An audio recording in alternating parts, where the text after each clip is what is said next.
Ba'zan to'g'risi charchab ham ketadi odam. Bola chaqa deymiz, ish deymiz.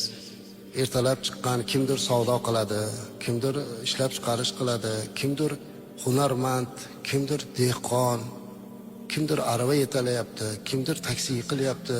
Bundoq qarasangiz rizqini qidirib yuribdi-da. Uyga kelganimizda hech narsa yoqmay qoladi.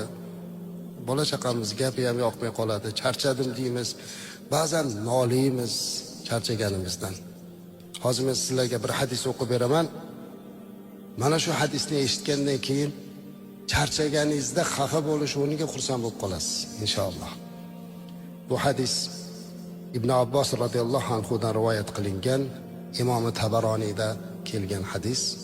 Payg'ambarimiz alayhisalom aytadilarki: "Man amsa kallan min amali yadayhi amsa maghfuran lahu."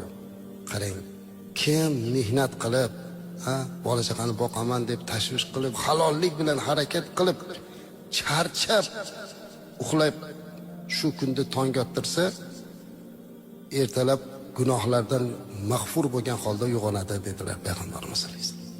Ota bo'lib bola chaqangizni boqishlik, ona bo'lib bola chaqangizni boqishga harakat qilishligingiz va siz kelib charchab yotishligingiz, shu tunda charchoqlik bilan tong ottirishingiz gunohlarni mag'fur bo'lishiga sabab bo'lar ekan.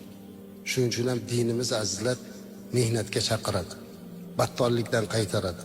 Halol mehnat qilsin, kasb kamol qilsin, hamma halol xizmat qilsin deb aytadi.